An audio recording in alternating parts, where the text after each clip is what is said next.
Good morning and welcome to our Sycamore Township workshop meeting for June 2nd, 2020. The time is 9:02. And once again, this morning we're following House Bill 197 because of the COVID-19 pandemic that allows local government the opportunity to conduct meetings remotely and to carry out business while complying with the stay-at-home and social distancing recommendations. I will note that the protocol for our June 4th Thursday night meeting will be discussed in the administration's part of the program when the administrator makes remarks. We're going to move it to our administration building on Thursday night. At this time, I'm going to ask Mr. James, Mr. Weidman, Mr. Porter, Law Director Deepak Desai. Gentlemen, do you give your authorization for your name to be signed electronically? Yeah, I do. Okay, and I will also give my approval. And I want to make a motion now to approve the May 19th, 2020 workshop meeting minutes. Do we have a second?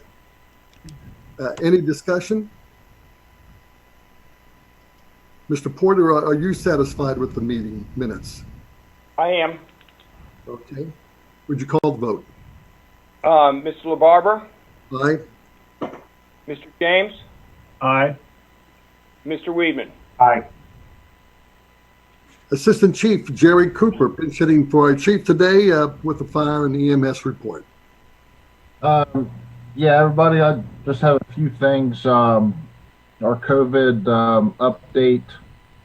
As of this morning, we currently have 24 cases that are active. We have 16 that have been expired, which is a total of 40. That's the information we get via Hamilton County Communication Center, which they get notified from the health department. So we just try to keep track of that. That's about all I have on that. We're still operating under some restrictions. Some things internally we're going to loosen up a little bit. Back in May, the date on some of that is July 1st, trying to have a goal of getting back to some normalcy, which we're still going to follow a lot of the safety protocols. However, I think we're going to try to initiate back into some of the public services and all that. So we'll keep you updated as that goes. And one more thing, tomorrow, I just got an email this morning. I will be going over to the EMA and picking up our respirators. Hamilton County supplying us with respirators with the cartridges. So I'm going to pick those up tomorrow so we can get our person, make sure they have the right size and get moving on with that. So that's about all I have today. Thanks, Chief. Any discussion, any comments for the chief? Question. I'm just curious. Has the county given you any demographic information about the people who have COVID right now? Are they primarily in nursing homes or elderly, for example, or do you know any of that? Or do they just give you we get an address and a name and a date that they sent it. So that's all we have. Okay. Which obviously, if it's at a nursing home, we're going to be able to pick that out by address. Yeah. Do we know whether we've had any deaths in the township from it rather than infections? I do not know that. Let's hope not. I hope not. Most of our patients that we've taken in, that we get a report from a couple hospitals on a regular basis. Honestly, from one of the area hospitals, all the reports we got back, everybody was negative.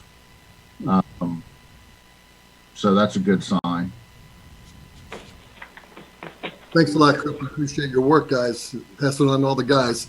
All right, with our roads, maintenance, and recreation items, fresh from vacation, Superintendent Tracy Kellums. Good morning, gentlemen. The first thing I have is a couple proposals for asbestos abatement, both from 4316 Sycamore Road and 8622 Plainfield Road. As you can see, both of these have some asbestos in them, not much. 8624 did not have any. These are all houses that are adjacent to Bechtel Park. Two of them on Plainfield Road right next to the entrance and one on Sycamore Road right next to the entrance. So we have an amount for $86.22 and $2,048, and an amount of $43.16 Sycamore Road of $2,632. So I'd like to get that moving. So I have a resolution for your consideration for those. So it's a resolution authorizing a contract for asbestos abatement in buildings to be demolished on township-owned properties located at 4316 Sycamore Road and 8622 Plainfield Road, dispensing with the second reading, declaring an emergency. Motion. Second. Any discussion? Mr. Porter? Mr. LaBarbera, Aye. Mr. James, Aye. Mr. Weedman. Aye.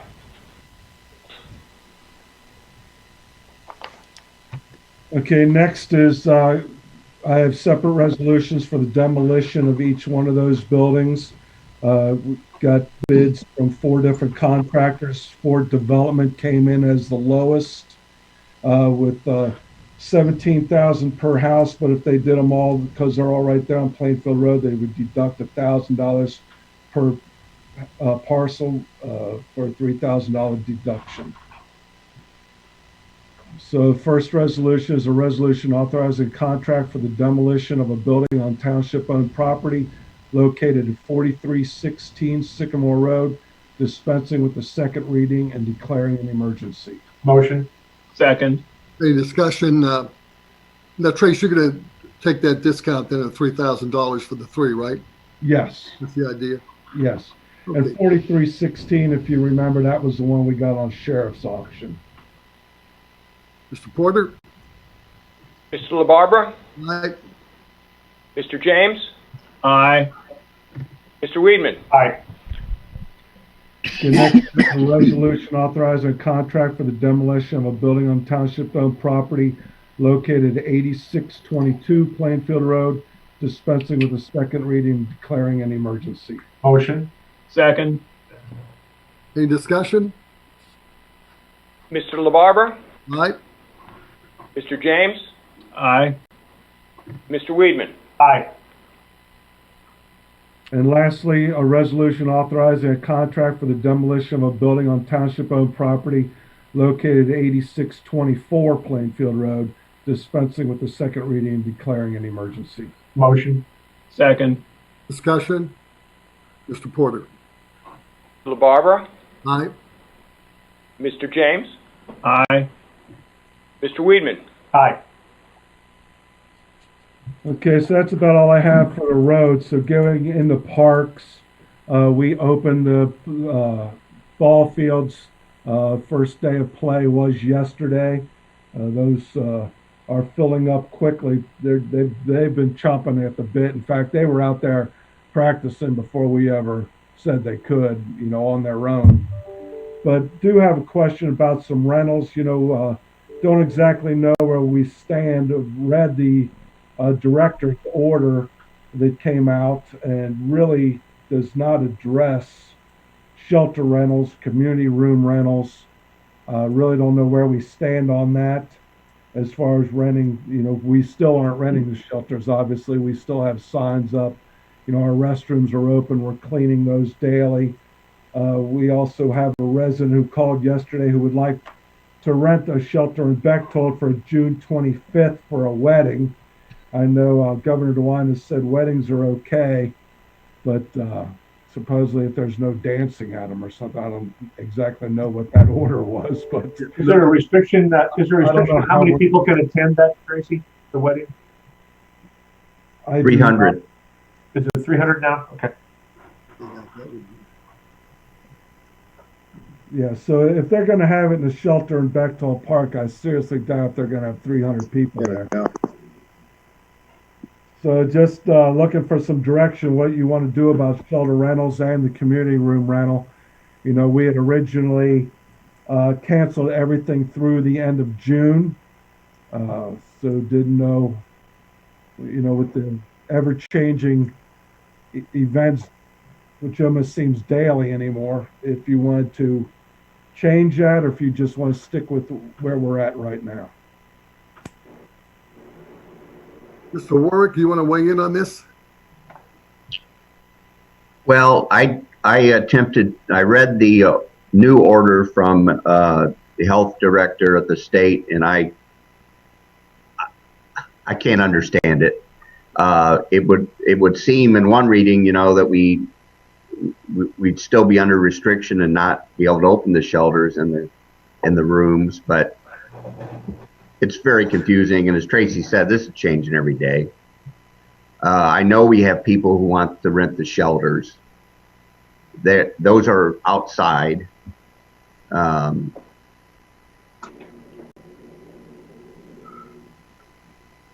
So I wouldn't know how to interpret her. Yeah, Ray, I read the same thing. It's not really clear exactly whether we can or we can't. But I think I'm with Ray. I think the shelters are outside, and I don't know that there's any harm caused by renting those shelters. I mean, the only other thing I think we need to think about is Schuler, and whether or not we decide we want to open up Schuler yet or not. I would say we hold up on Schuler till give it another month. And I agree with you guys on the outside with the Bechtold Park and the shelters.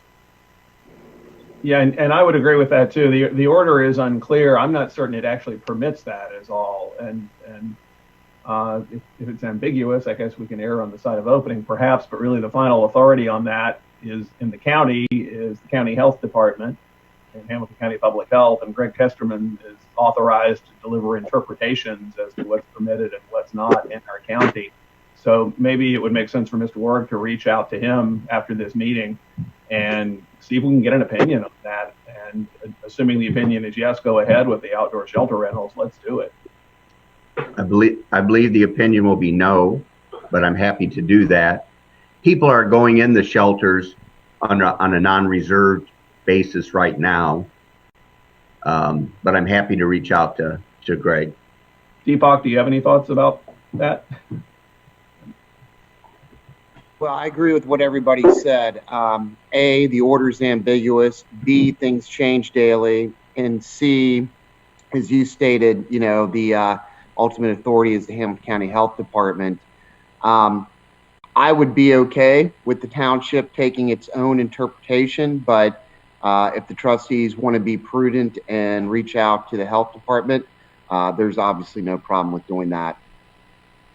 Well, if you don't see significant legal risk in us interpreting it ourselves based on the wording of it, I'm good with that right now.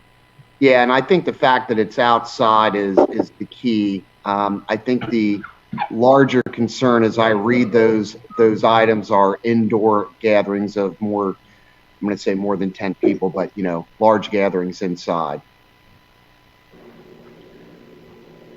Do you want to just go ahead and say, okay, let's go, and Ray, you don't have to call him, and we'll just interpret it ourselves and open up the shelters. Tom, are you okay? I'm okay with that. Yeah, I guess my only other concern was, does the 10-person limit still apply if it's not a wedding? And should we note that in our rental that we recognize people need to comply with that if it's still effective, even outdoors?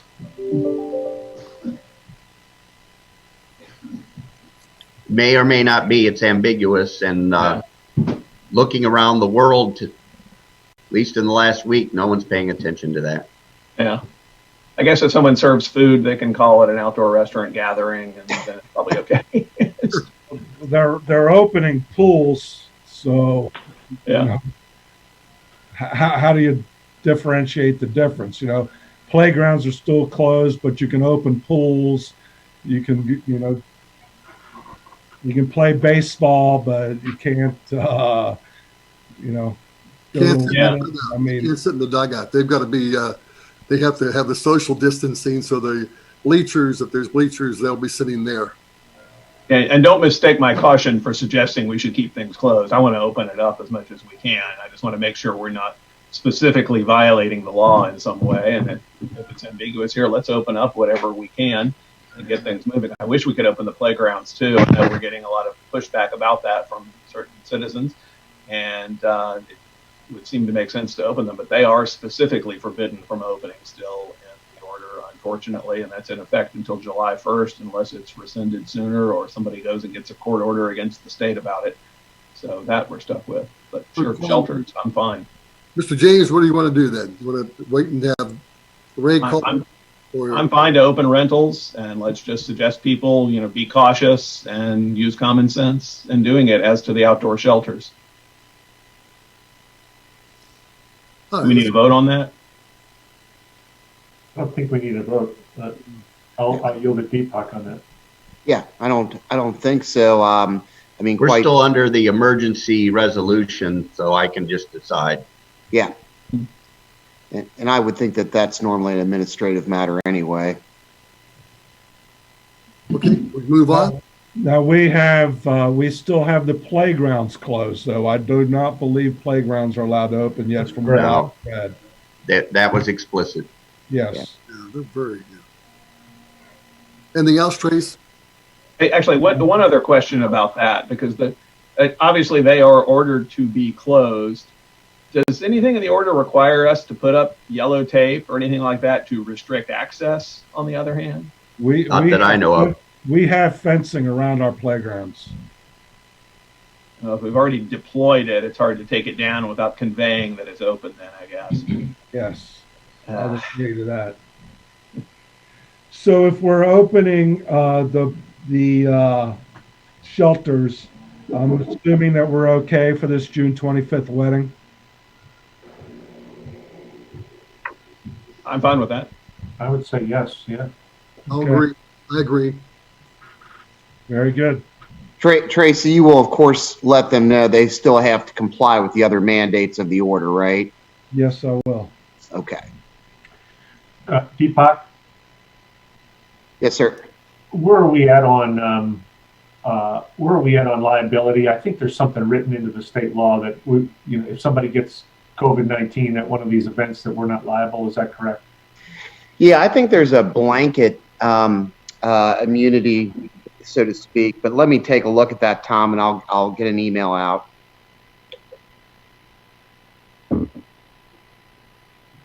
Okay, Trace, you all done? Well, the only other thing I have is that we did okay the asbestos abatement for the 6330 Kugler Mill, so that has been scheduled. He's supposed to get back to me today or tomorrow with the date of exactly when he's going to do that. I thought he would have gotten back to me before now, so I emailed him this morning. He said he'd get right back to me. As soon as that's done, we will move ahead with that demolition. Thanks, Trace. Wait, I did have a question about something too. Just back to the properties around the park. I'm just curious. What is the plan for those sites after the buildings are removed for them? Is there a master plan for the park to be expanded into them, or will it be parking on them, or what? No, it will just be, the park will just be extended into them. The fencing will be taken down in between them. The yards are cleaned up, just like we did on the rest of them that we've taken down, just to enlarge the park. We do not have a master plan yet. Originally we had talked about a master plan, but that included also getting Brookside and all the houses. We still have one house left. So as of right now, it's just extension of the park. Okay, I would think our Parks Committee then can look at that as they start to move ahead, as things open back up here, as to current uses for it, at least. Yeah, right now it's just going to be green space. Okay. Our Sycamore Township Planning and Zoning Administrator is Skylar Miller. Mr. Miller. Yes, sir. Thank you. Good morning, everybody.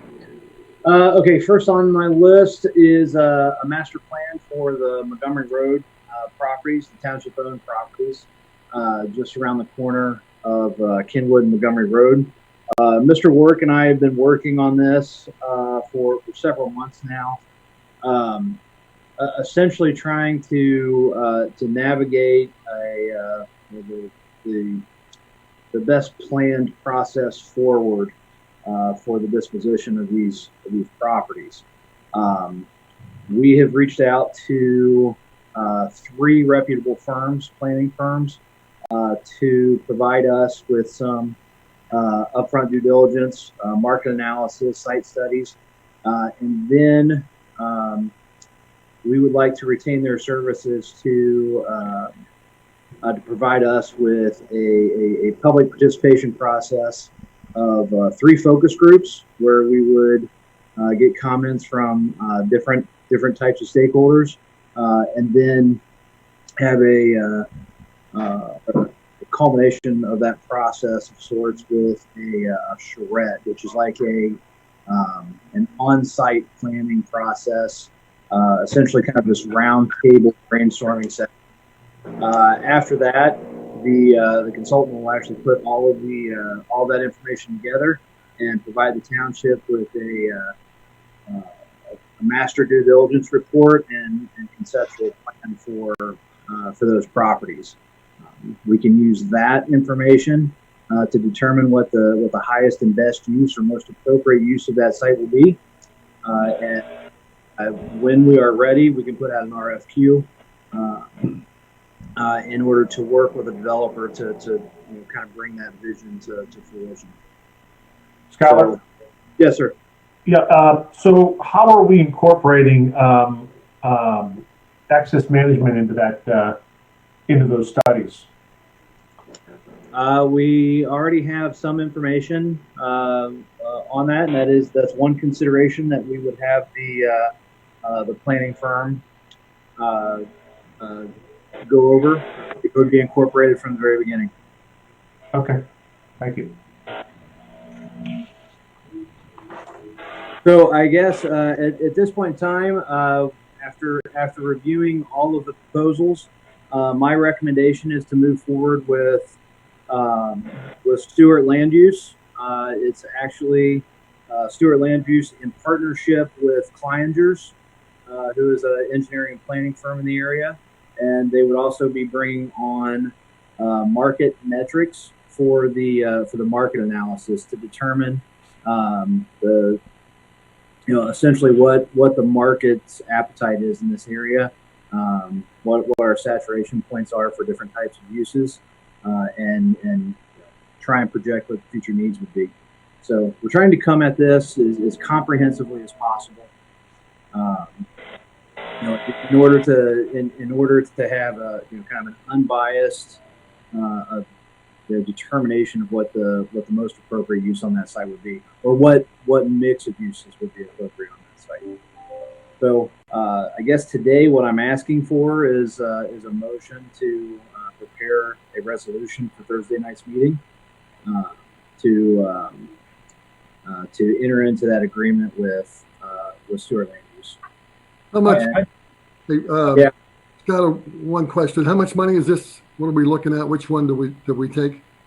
This actually, it happens to be the lowest bid. We had one come in, I believe. Let's see here. I switched computers, so I lost my notes on this. Ray, was this 21 or 25,000? It's 25. We had one at 75, one at 50, and Stewart's at 25. Yep. They all had similar credentials, and they all followed the basic process with just minor differences. Yep. And so Skylar checked them all out, and I was pointing to the middle quote, but he convinced me that there's no way to justify an extra $25,000, that Stewart can handle it just fine. I'll make a motion that we prepare a resolution for Thursday night to enter into an agreement with Stewart Land Use. I'll second that. Any discussion? Just that I think this is a wonderful idea to develop our vision for what's going to happen at that place, which we spent over $10 million assembling properties at for access management, I understand, and other reasons perhaps, but we've unified that site into one giant parcel essentially. So it's the premier spot in the county, frankly, for development, and we should have something nice there. This is a process similar to what Montgomery went through for their Montgomery Porter area, I understand. And some of their officials had recommended we consider this for here, and I think that was a good idea. So this will involve resident input as well, business owner input, and all the stakeholders here in this process. I think it's a great thing. Sir. I agree. And Mr. Porter? Mr. LaBarbera? Aye. Mr. James? Aye. Mr. Weedman? Aye. All right, next item on the agenda is appointment of members for our Board of Zoning Appeals. We had the resignation of Julie Glasmeyer in February, and Tom Sheevy has recently tendered his resignation. So with those two vacancies, I'd like to move forward with some appointments. In March, with our newsletter, we did advertise the vacancy of the alternate position. I received 5 emails or letters of interest from that, and I was actually hoping to use that pool to fill both of these positions. So, Skylar, are you filling the alternate position with one of these people and moving the alternate up? Actually, Ms. Glassmeyer was the alternate. She was the alternate. Okay. So we don't have anyone to move up. Otherwise, Gotcha. we could. Okay. Okay. Yeah. So with that being said, two of the candidates that had shown interest, I've actually worked with them and continuing to work with them on the Land Use Steering Committee.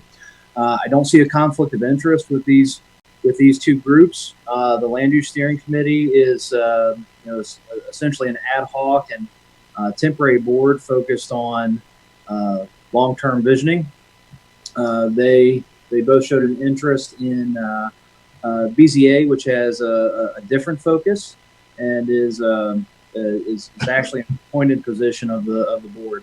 So I would be recommending today Mr. George Tenek and Ms. Tracy Hughes to fill those two positions. And I was hoping to have a discussion with the board today on who should fill which position. Both of these positions do have term limits that are going to be partials because they are filling those unexpired terms. But one position here is an alternate. So I think if I'm not mistaken, George Tenek used to be on our Planning and Zoning Commission. I think at one point in time, I worked with him. Very knowledgeable guy. Yep.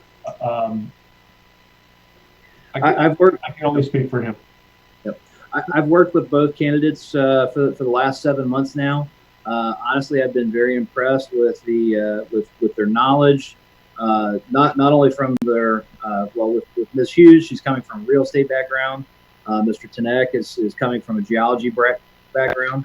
They've both been long-term residents of the township and also bring that institutional knowledge to our boards. So they've been very valuable on Land Use Steering Committee.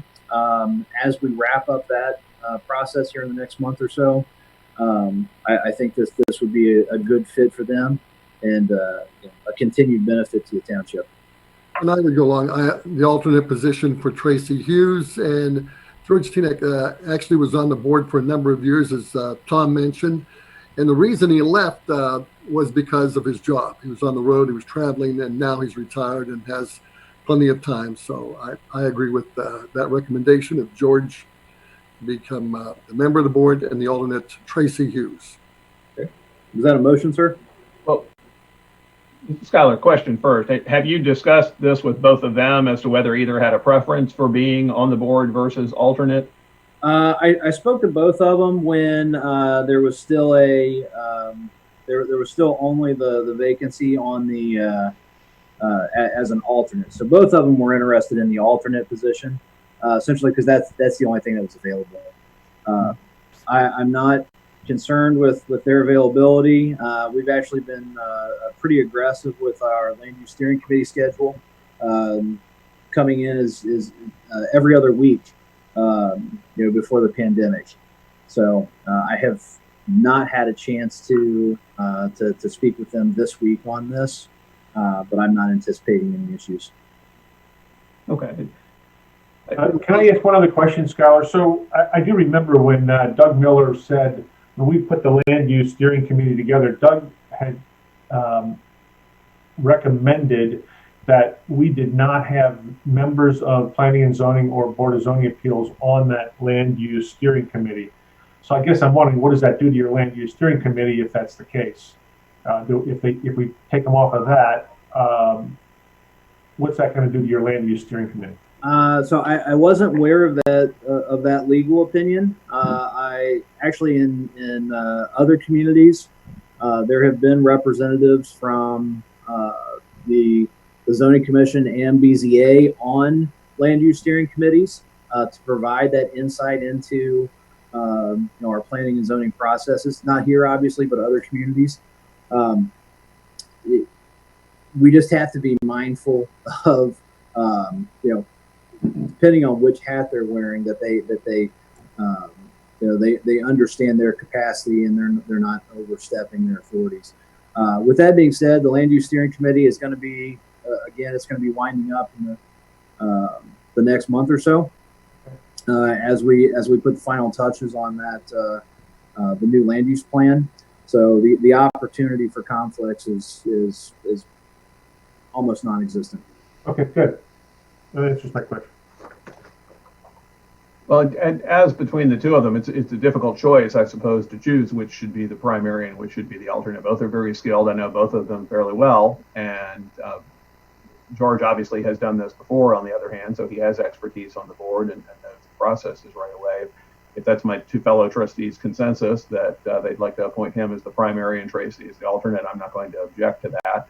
I think she'd be wonderful on the board as well as the primary, but either one works. Yeah.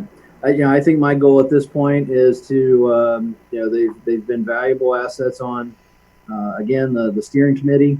I'd like to keep both of them with a toe in the water, so to speak, of the township volunteer group. So, if there were a position opening up on any of our other boards, maybe the alternate can be moved over. But again, they stay active in our processes. Okay, now we're going to move forward with this. We have a motion. Yeah. I'll make a motion. Go ahead. Second. Okay, we need to spell out what it is, I suppose. So, is your motion to appoint George? Yeah, the motion is to appoint both, with George Tenek being on the primary and Tracy Hughes being the alternate. I'll second that. Mr. Porter? Mr. LaBarbera? Aye. Mr. James? Aye. Mr. Weedman? Aye. I just like to say that Tom Sheevy, I worked with Tom for 6.5 years, and I believe Tom Weedman, I believe you worked with Tom Sheevy when you were on the board. No, he came after I left, if I'm not mistaken. I'm not sure. I think he came after I left. Yeah, I worked with him 6.5 years. He's did a wonderful job for many, many years, and we thank him for his service. Yeah, I wanted to chime in and say the same. I've seen Mr. Sheevy in action on the board. I understand he's been on there since 2005. He's a very sensible and thoughtful member of the Board of Zoning Appeals. So it's unfortunate to see him go. I understand he had some sort of conflict that required him to need to step down, but it's good to get some new blood on there too. And Ms. Glassmeyer also has been the alternate for a few years, I think, and she seemed very thoughtful as well when I saw her in action on the board when I attended meetings. So I thank both of them for their service here to the public during this time. Yeah, they've done a great job, both of them. I agree.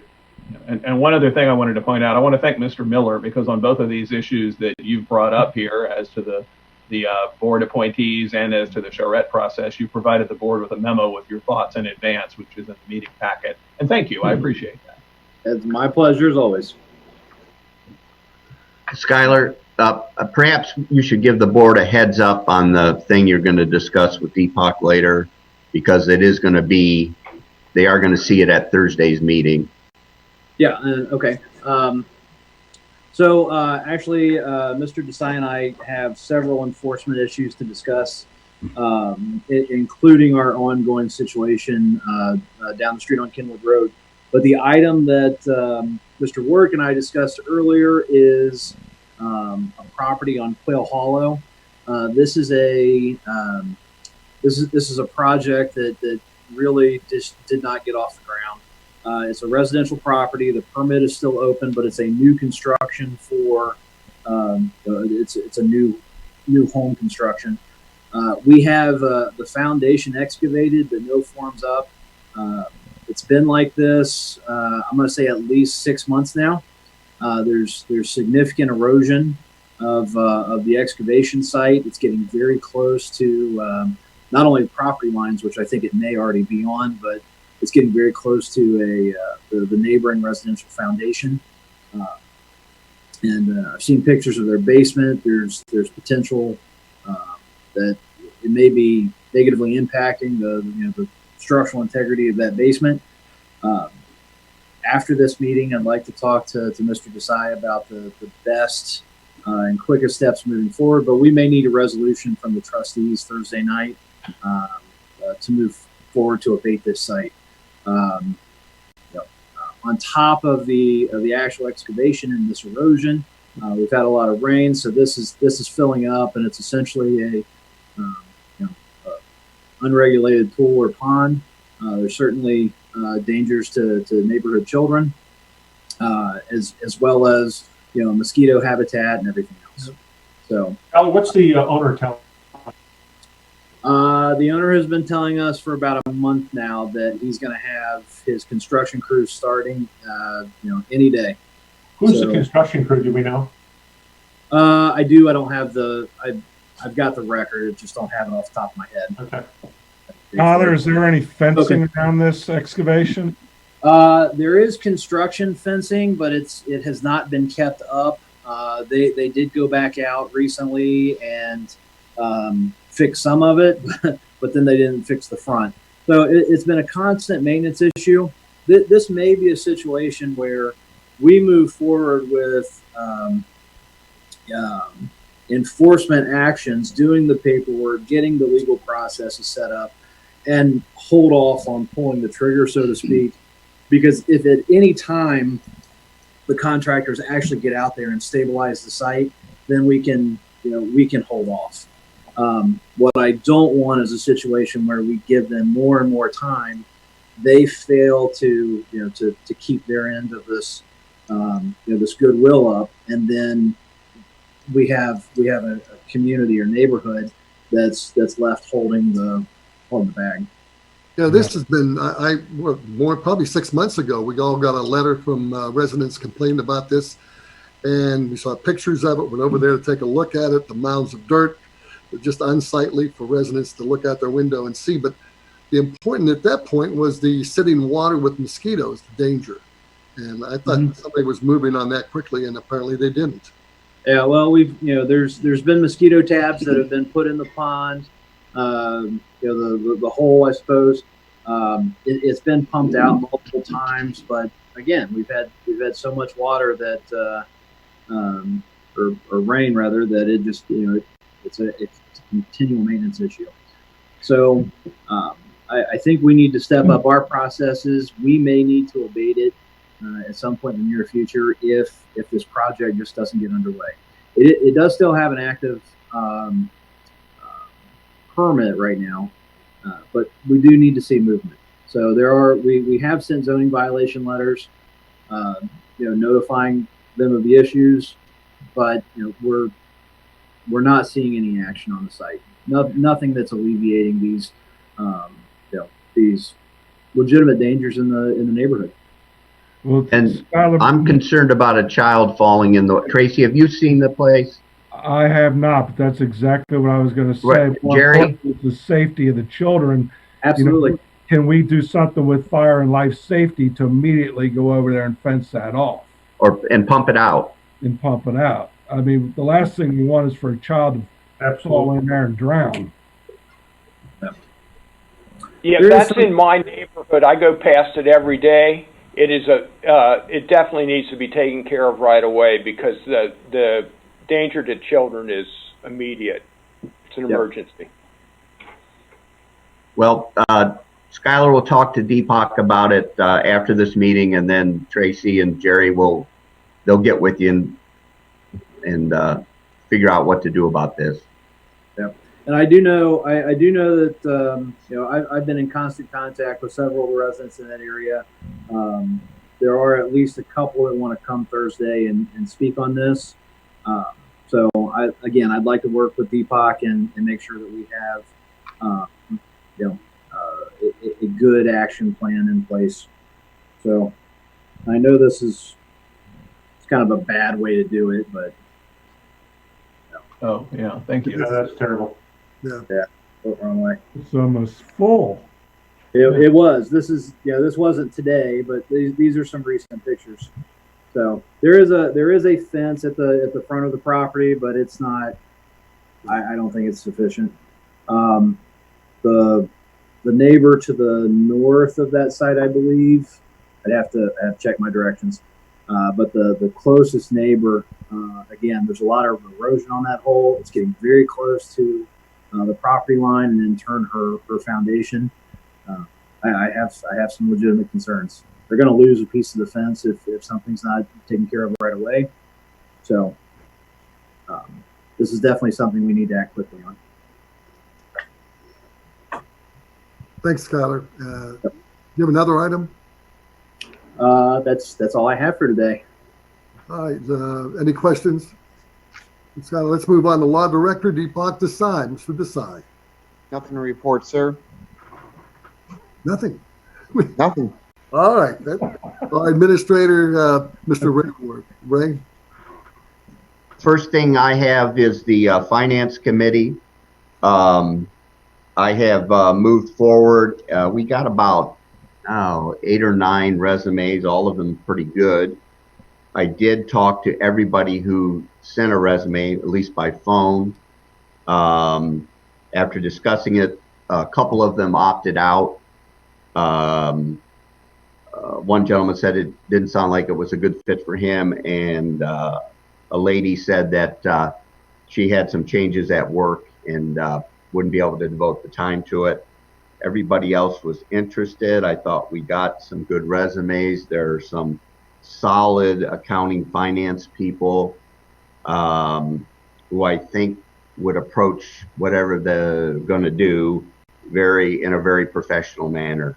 So I'm suggesting 5 members plus myself. You have a resolution in your package that was drafted along with a draft of some bylaws. Ray? Yes. So did you have Rob Porter interview these people as well? No, I asked him what he wanted to do, and he said I was, I think, moving too fast. I'm not sure. Yeah, I'd like to speak on this if I may, since I didn't get a chance last time because of technical difficulties.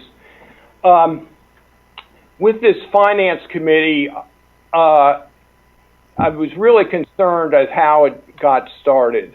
There were a lot of irregularities. And this is 2 meetings ago where a resident who was the defeated candidate for my office in November wrote in a letter which was read by Mr. Warwick calling for a financial audit committee. There was nothing on the agenda, so a resident can write in anything they want, that's fine. But at the end of the meeting, in the trustees' comments, Mr. LaBarbera put forward a motion to appoint such a committee, and it was seconded and voted all aye, and there was no discussion, nothing came about on it.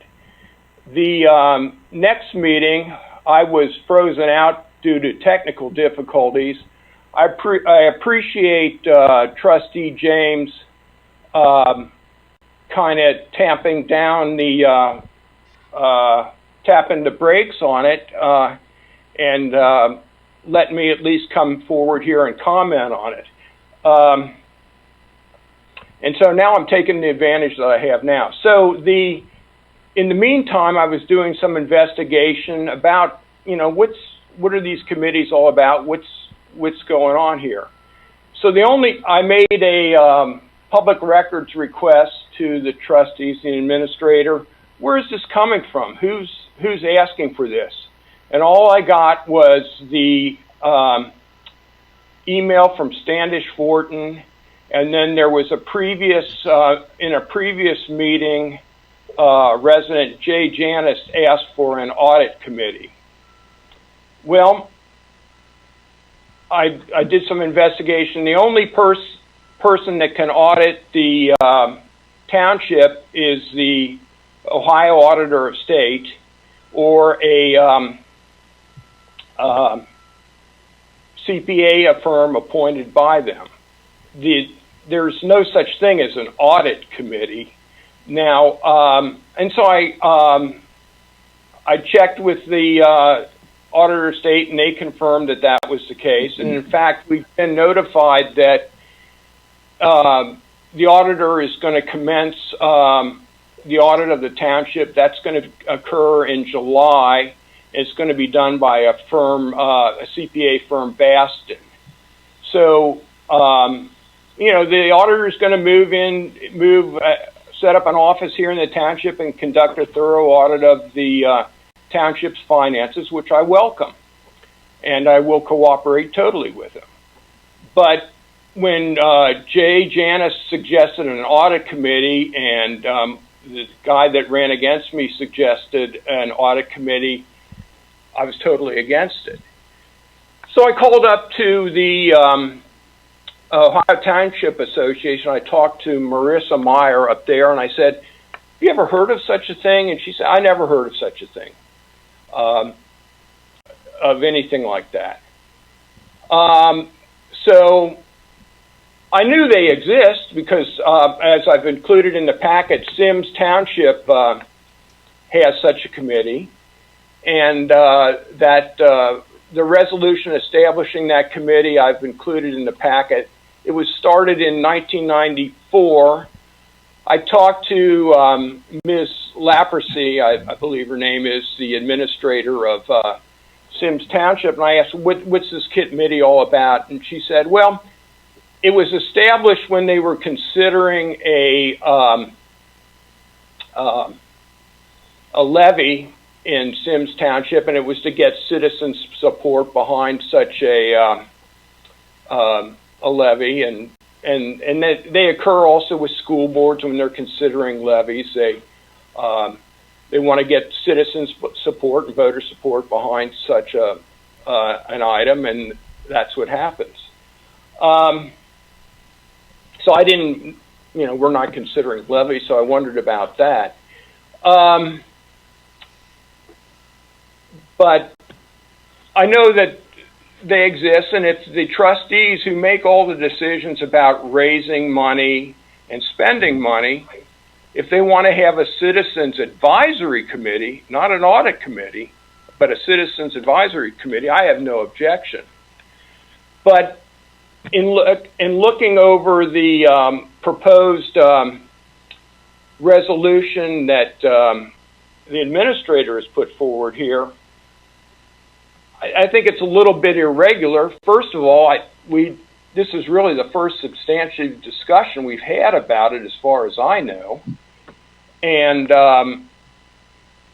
when after the last meeting, when Trustee James, you know, tapped the brakes a little bit and said, "Let's slow down on this. Let Mr. Porter weigh in on it," which I appreciate.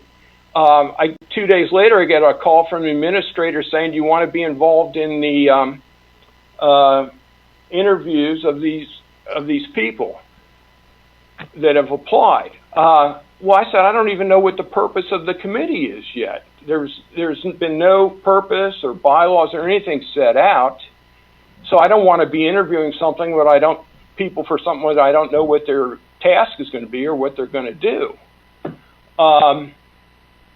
And then after that first meeting where you know, that it was said to go forward with them, within 2 days it's on the Facebook asking for members to come forward, and it's, you know, it's already filled with. We have a proposed resolution here with suggested members. We haven't even really established the committee or set forth their the purpose of it. And then finally, I reviewed the proposed resolution put forward by the administrator, and I mean, a citizens advisory committee I have no objection to, and I want to make that clear. But it's interesting that the administrator has put on there himself as a voting member. This is a non-resident, non-elected bureaucrat on a citizens advisory committee. So if you're going to have a citizens advisory committee, let's make it citizens and have them advise the trustees and on how they want to raise money or how they want to spend money. I think there must be something else behind this, the way this has just been put on the railroad and put before you in this manner. It's highly irregular. You don't have the administrator as a voting member on the planning and zoning committees or any other citizen volunteer committee in the township.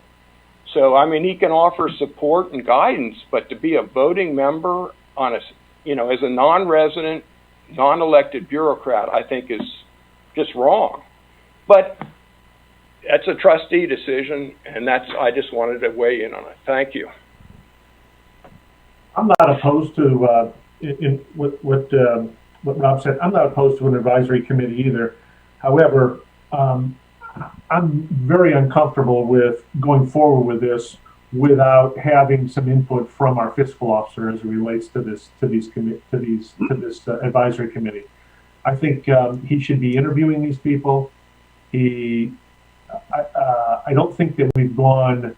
I know for the land use committee, we were advertising for 6 months, maybe even longer. 3, maybe we had it in at least 2 and maybe even 3 newsletters.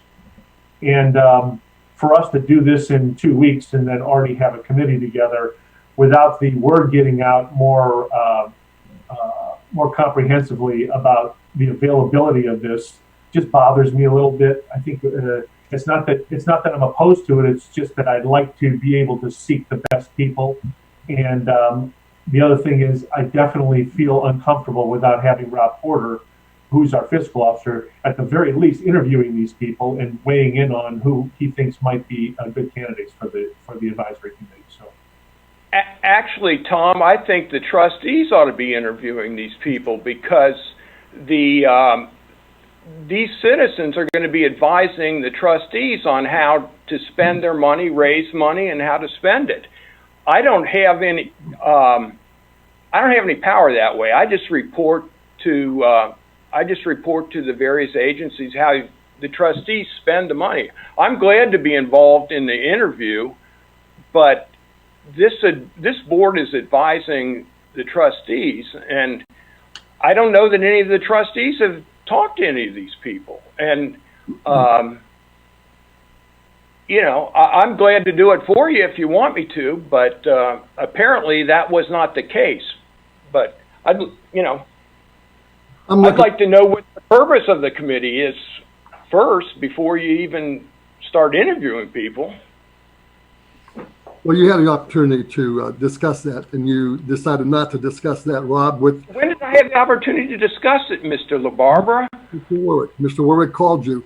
I looked over. I think he sent, am I correct, Mr. Warwick? You sent the candidates, the bios to everybody. I'm looking at 2 CPAs, corporate executives. This is an extremely impressive board that he put together. I think it looks great. And now I'm going to, this to go back to you, Mr. Porter. At that first meeting when that came up, the next day you sent out a email. And in that, yes, I did. In that email, you lost, this is your feelings. Since beginning his employment with the township, Ray, our administrator, has constantly attempted to interfere with the operations of my office. And hopefully he has enough work of his own administrating the township that he does not need to run my office also. And then you also added, I was hopeful, you went on, paragraph after paragraph. I was hopeful that we could put the election behind us and proceed with the important work of the township for our residents. Sadly, this does not appear to be the case. Now, it seems only logical that the trustees should consult with the official that actually runs the fiscal operations of the township as opposed to railroading through a proposal made by his defeated political opponent of the administration that has been disrupting the smooth operation. You're again accusing our administrator of disrupting the operation of your office. Now, the last meeting, we get another email from you, another caustic email. The administrator's statements are false and irresponsible. The surprising thing is that no one challenged them at the meeting. Then, of course, you found out that this was wrong, but you went on to say, these types of statements undermine the confidence of the taxpayers that we are taking care of their money. These statements impugn my integrity and the hard work that Debbie Campbell puts into actually reporting the township's finances. Where is the transparency and professionalism in the office? I suggest that the trustees step back from any further attempts to interfere with the operation of my office. Your responses, and you're dealing that you are in charge of the finances of the township. This is it. You're not an entity. Your office is not an entity into itself. I beg to disagree, Mr. LaBarbera. It is an entity into itself. You're wrong. I have talked to Dusty Rhodes. I stand by my emails. When anyone says that we're $10.5 million into the hole, that's just not true. That's false. That's dangerous things to be saying at a public meeting.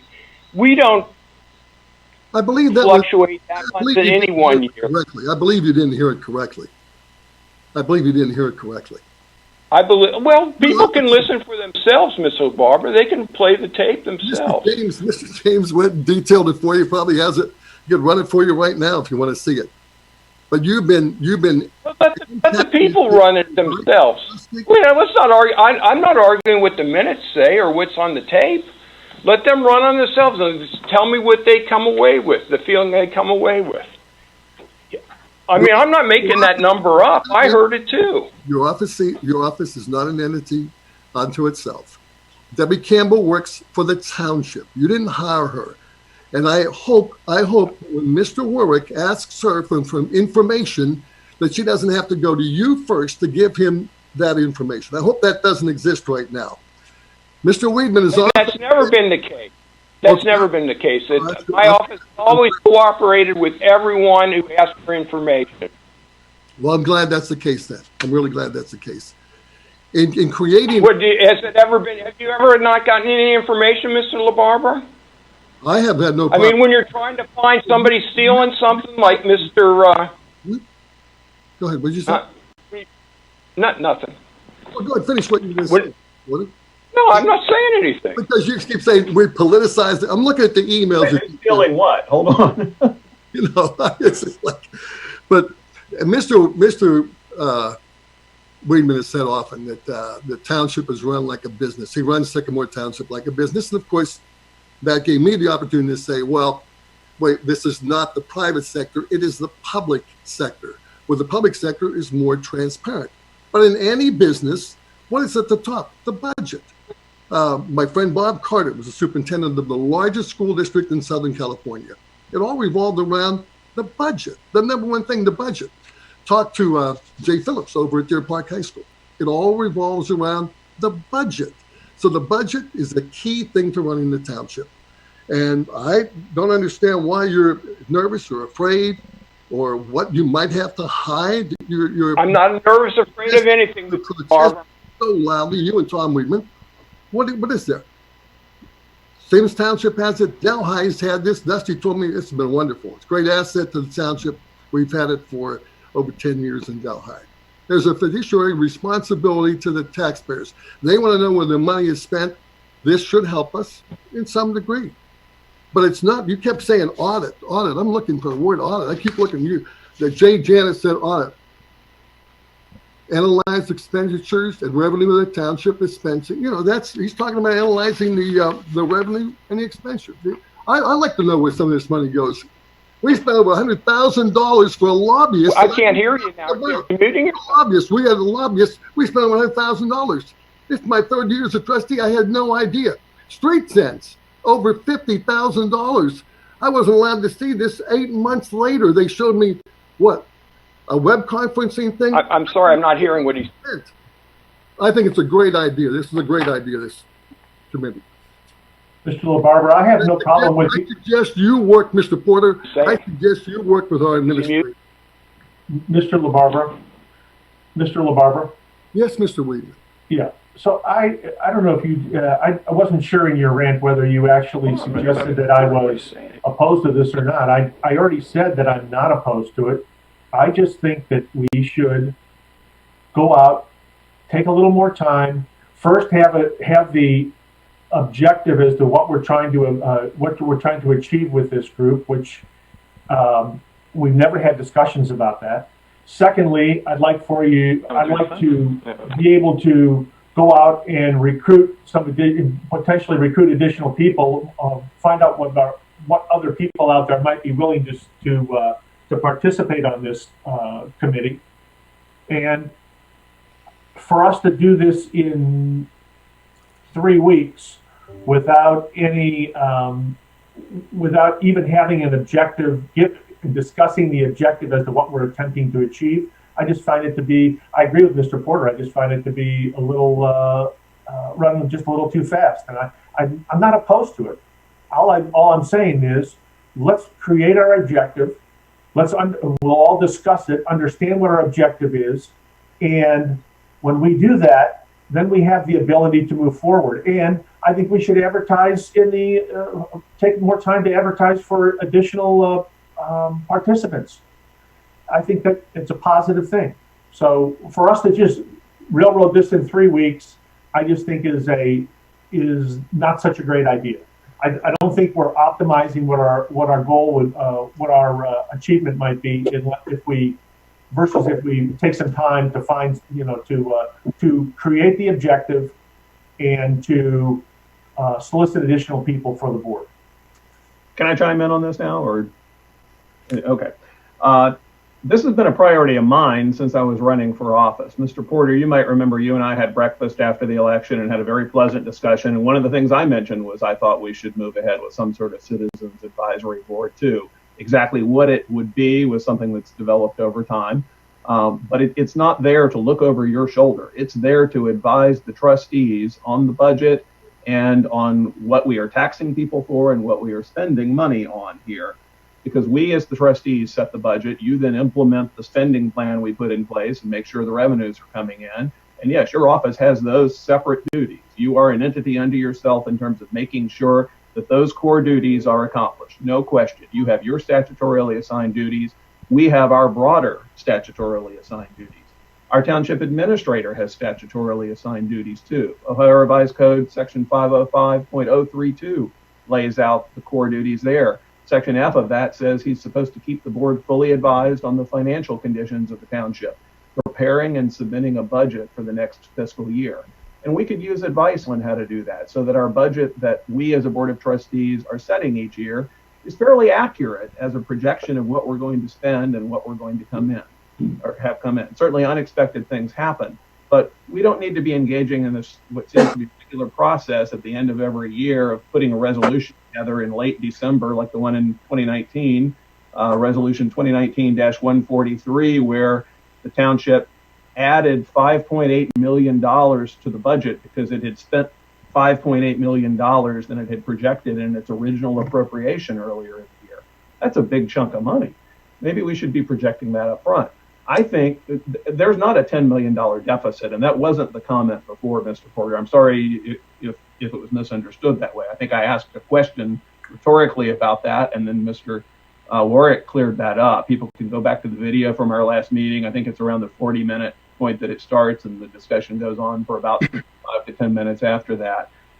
In fact, we are a wealthy township, which is great, but we need to account for things and project things in a way where we are keeping track of what's going on and we're setting priorities with citizen input. We could conceivably cut the taxes we are charging based upon the money we have.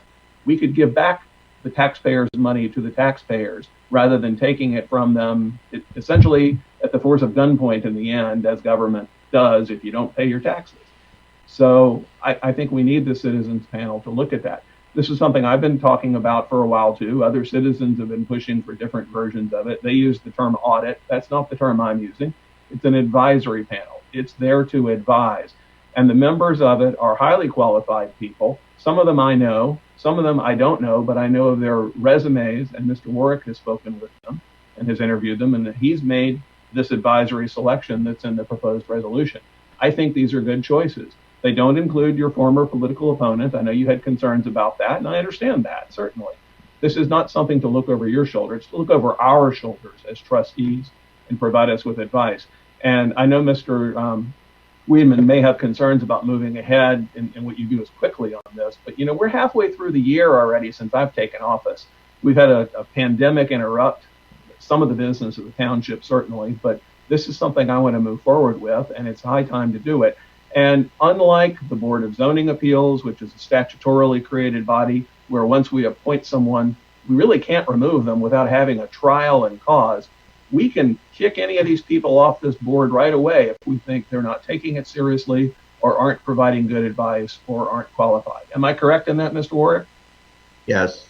All right, so we have complete control over this board. If they are not doing their job, we can throw them off. They are also defined in this resolution and by state law as being a public body subject to public meeting laws, so the public can attend.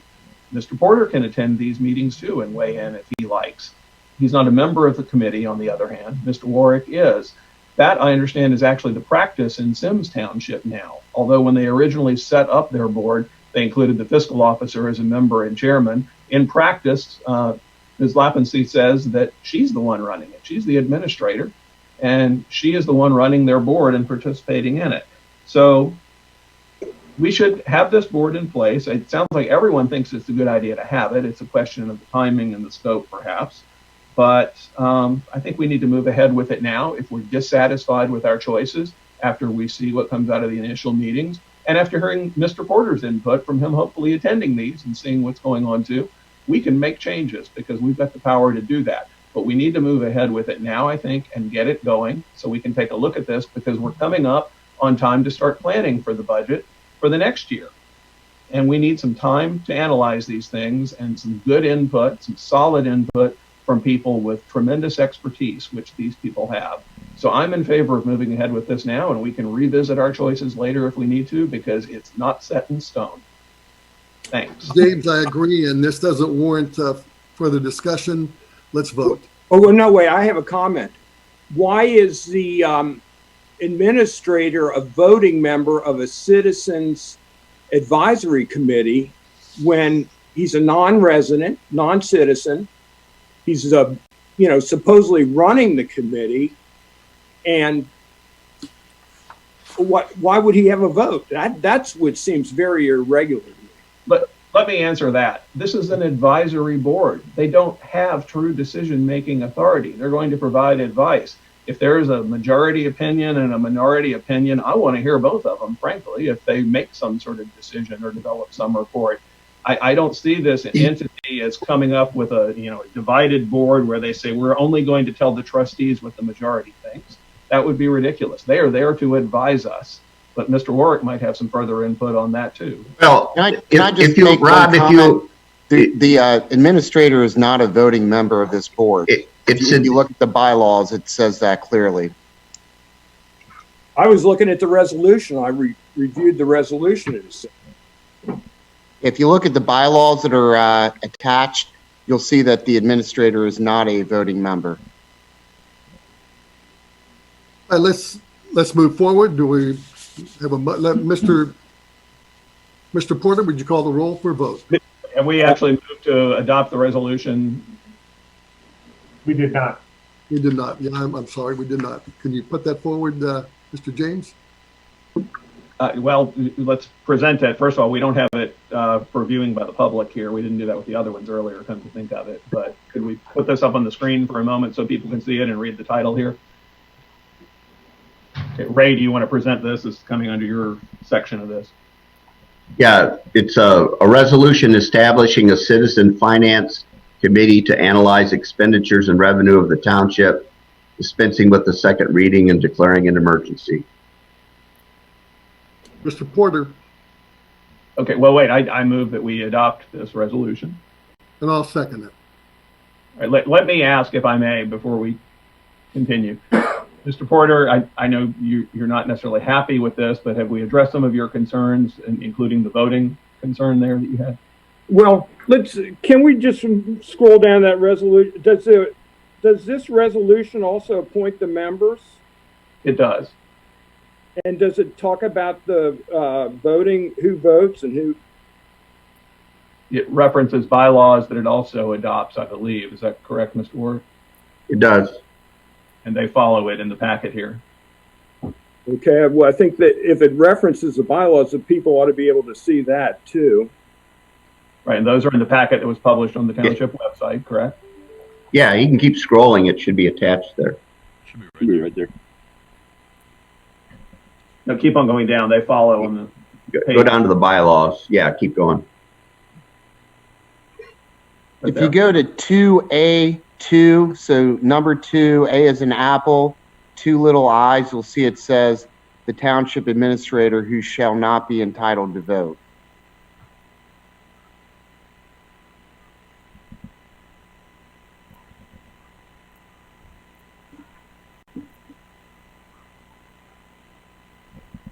But Mr. Porter, I asked about your concerns because I want this board to be helpful to you too, although it's there primarily to advise the trustees as to budget matters, and we'd like your... As I say, I have no problem with board advising the trustees on how to raise money or spend money or set budgets. That's your job. My concern was when it first came in, it was an audit committee, which, you know, it would be a waste of time, would be unuseful, and would not, you know, we're already audited by the state auditor. So that was my concern, but this is really the first time I've had a chance to address any of this. And if you guys want it, I'm fine with it. As I say, I did some research and looked into it. Sims does have one. I talked to Cheryl Seavey at Delhi. They have one. And if you guys want this, that's fine. I'm not going to tell you how to run your office, and I would hope you would not tell me how to run mine. All right, thank you. Mr. Ward? Yes. Yeah, could you tell me, refresh my memory, I went through all those applications, but refresh my memory on the geographic location of those people. Are they equally distributed or at least somewhat distributed amongst the full geography of the township, or?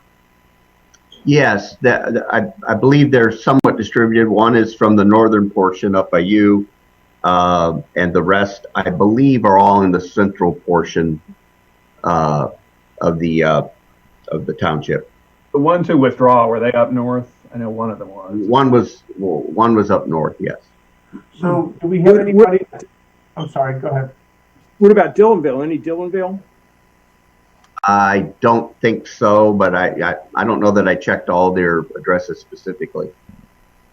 So again, I think that it would be good to have distribution of representation on this board, and I just think that, so we're basically saying we have somebody from the north and the rest of the people are from Kenwood.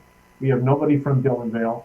And I just think that might make more sense for us just to advertise this again and hold off a little longer. I'm clearly not opposed to to setting this body up. I'd just like to make sure that we have good representation on it and fair representation. And I think having representation from Dillonville is important.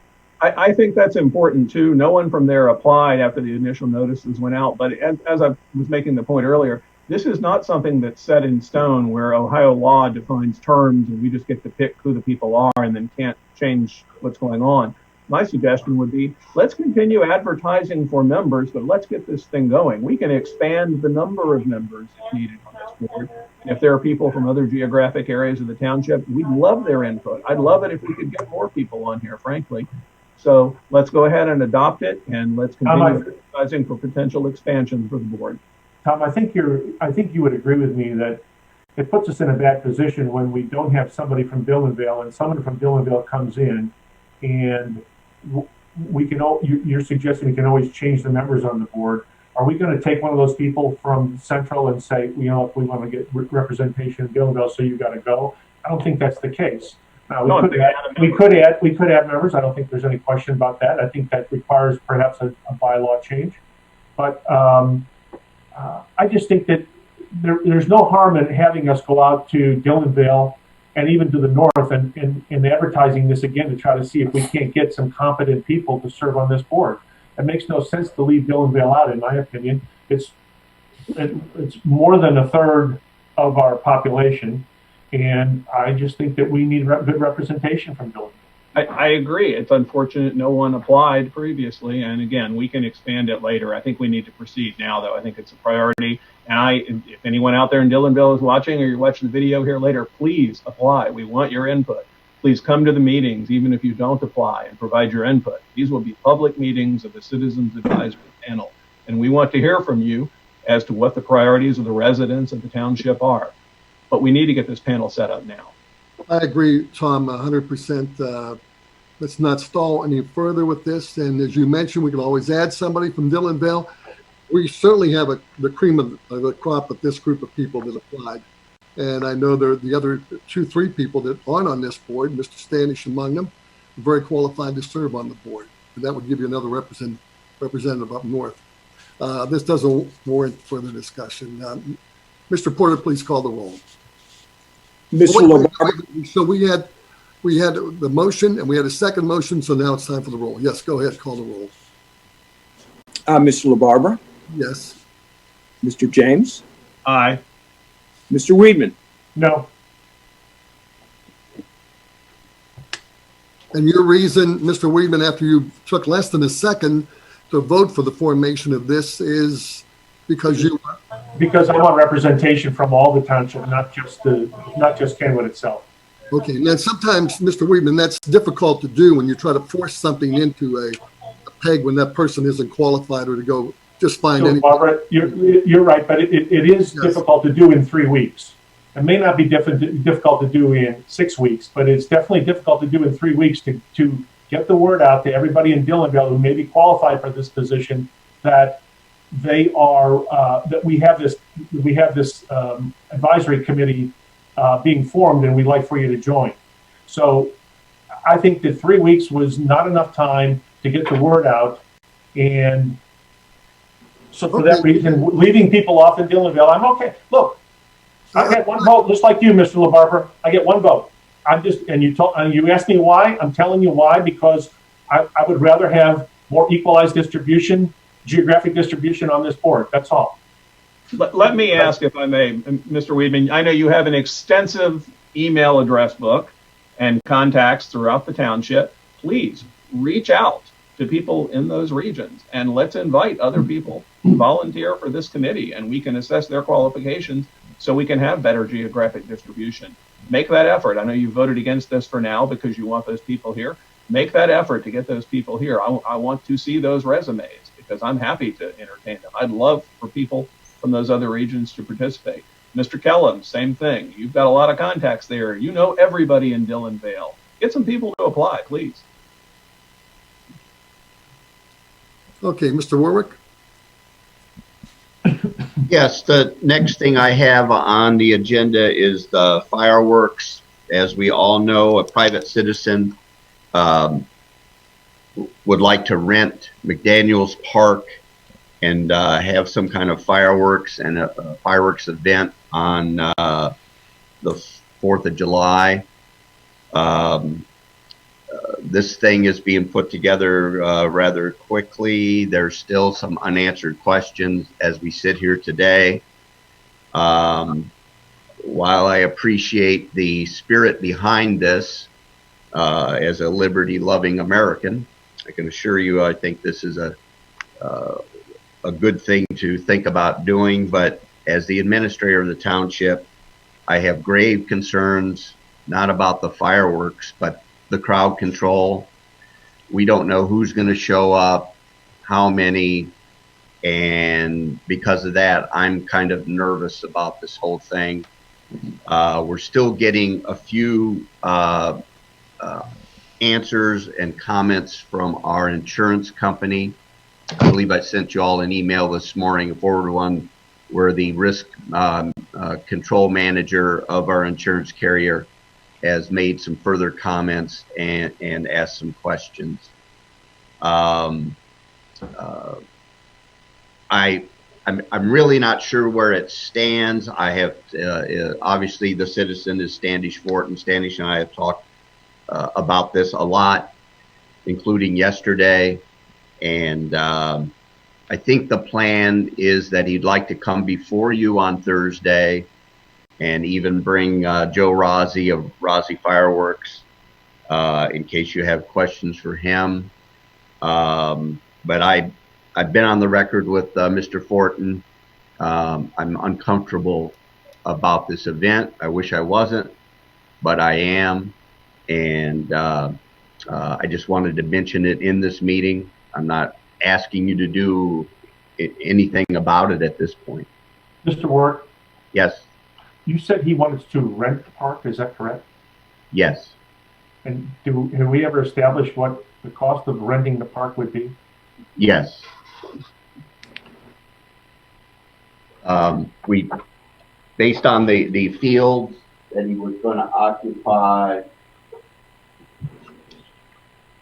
I asked Jason Petty to follow our menu, and it came to $825. Okay. And so when they shoot off those fireworks, there's a lot of fire comes out the other end, so that could potentially destroy some of our fields. So is there anything in there that would accommodate us for repair of those fields? No, but what I was been told by Joe Rossi is they'll be fired off of a platform that they will bring in. Okay. And there shouldn't be any damage to the field.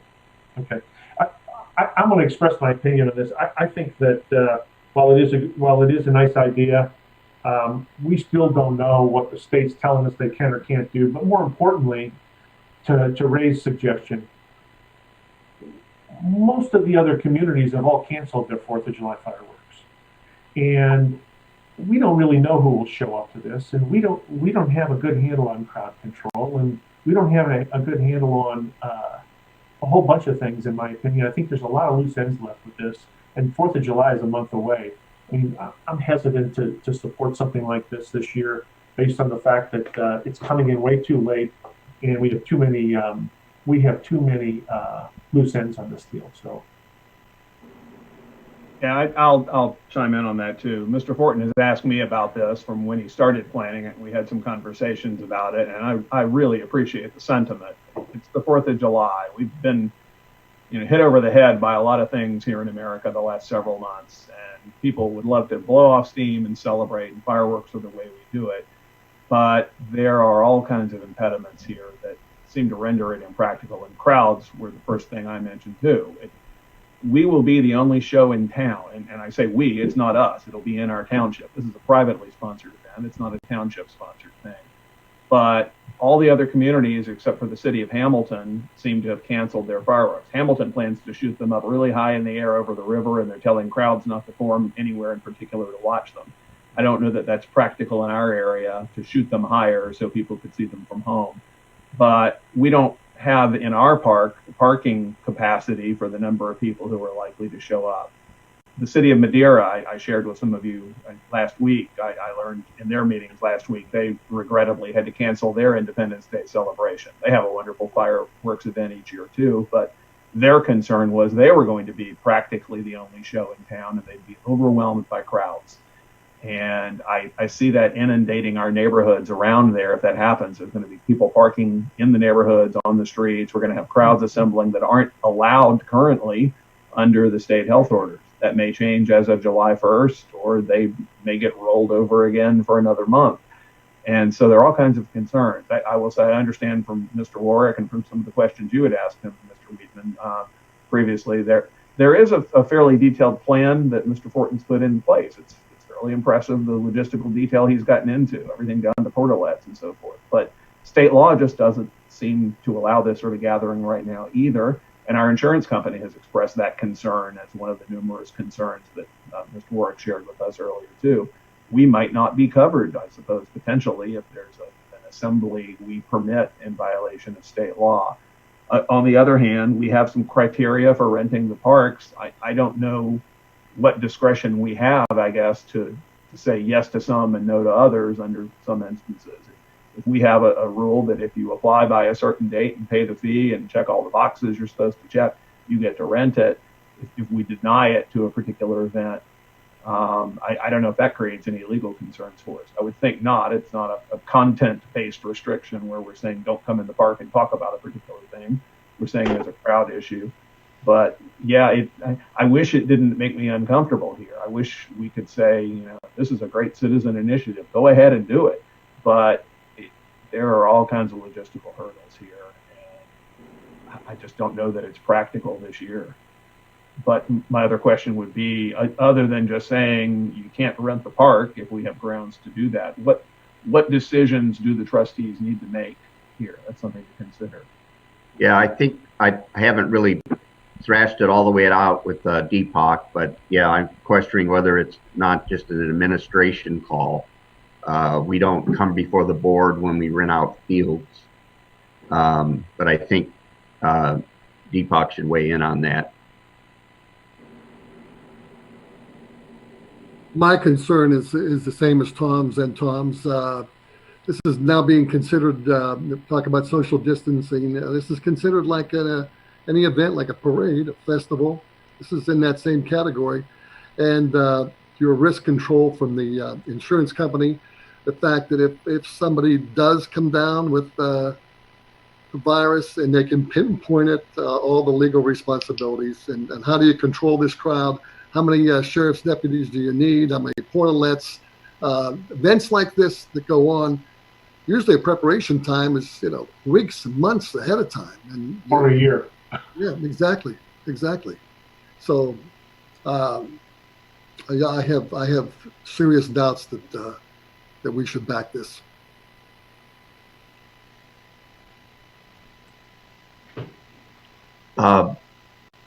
You're muted, Deepak. Did you want to weigh in on whether we need action from the board or whether the administration can just make a decision? Yeah, my gut reaction to this has been that because it's not a routine use of the parks, it's not like renting the ball fields that we've done. It's something that would require board approval. In fairness to Standish, do we just say at this point that we don't want to continue rather than have him make a presentation on Thursday night? How do we want to handle this? I think that's fair. I mean, he may want to do it, but I think there's pretty much the same consistent sentiment on the board that this is probably not such a good idea for this year. So, but if he wants to make it, he's free. He gets 4 minutes. He's free to make whatever he wants. I'm happy to hear the presentation. If there's some factor we haven't considered that might allow it to happen, maybe we'll hear that. But my inclination is it's just logistically impractical this year. Maybe there's some other way to do a township-wide celebration that doesn't involve a crowd. Maybe a creative idea will come up as to that. I guess the other thing we should probably consider going forward is, to Deepak's point, of which I was getting ready to say the same thing before he spoke. And that is, when we rent the ball fields, we rent the soccer field to play soccer. When we rent the baseball diamond, we rent that to play baseball. And so when you want to come in with another use that might not be compatible with what we're doing, whether it's going to destroy the fields, whether, when you bring 2,000 people into the park, you have, and you expect to play baseball the next day because you're scheduled to play baseball, that might be problematic for us. And so I think we should probably have somewhere in our rules with the park that we are renting the ball fields specifically for the use of playing baseball and or soccer, and any other use cannot be considered. I mean, I think Jason probably got this $825 because he was renting out X amount of fields. The reality is What happens when 2,000 people walk all over it and next thing you know, it's destroyed and it takes us another month to get it back into playing condition?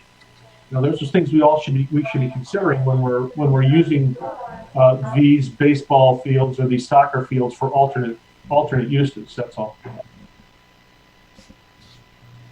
You want to weigh in on it all, Tracy? Well, I completely agree. I mean, obviously, it takes a lot of work, it takes a lot of manpower. You know, we don't know what kind of damage is going to be done. I agree with you, not only by the people, but by the fireworks. You know, the parking, where are we going to park people? Or, you know, we don't have the parking facilities. I know Mr. Fortin was talking about using one of the parking lots as handicap parking and another parking lot for food trucks. There's only 2 parking lots, so I don't know where the patrons that are going to come are going to park. I mean, we don't have anywhere for them. And I can see a lot of damage being done to our fields. We've got desperately to get into shape now because, you know, we've been so far behind with COVID. So, you know, it's hard to forecast what kind of damage would be done, but it would definitely take a long time to get it back in order. Along with, we'd probably have to have maintenance personnel. Somebody's going to have to be there. I mean, somebody's got to pick up all this trash unless they're going to do it themselves. But, you know, the reality is, you know, we probably need to be there to make sure things don't get torn up. So, you know, that's something else that we need to think about.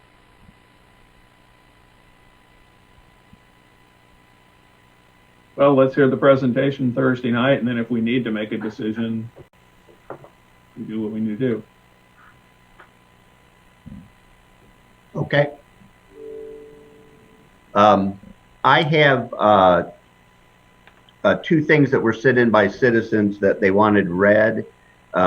We typically don't do citizens' comments at workshops, but given this, that we've been on Zoom and we've, you know, asked them to send in questions for the regular meeting, I would feel more comfortable going ahead and reading these today. They did ask specifically they be read today, so I'll proceed with that. First one is from Gloria DeAndrea. I asked her to provide her address, but I don't have it as of yet, but I'll go ahead and read it if it's okay.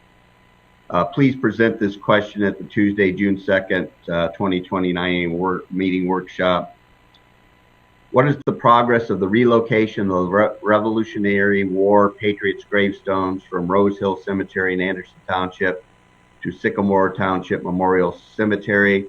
Are you working with Greg Ballman, Mike Gunn, and Turner Wilkerson with the Sons of the American Revolution and Standish Fortin with the Sycamore Township Civic Association to finalize this event? I can answer this right now.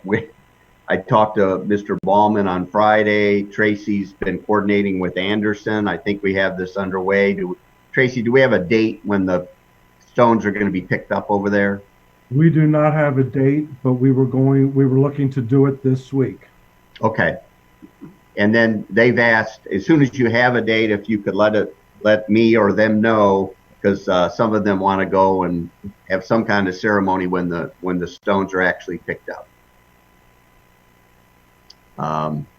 So I think we've got, I think we're tuned into this, and we'll follow through, and the stones will be over here in plenty of time. They're going to have a little ceremony on July 4th in the cemetery, and I believe we'll have them there and have them placed how they want in advance of that day.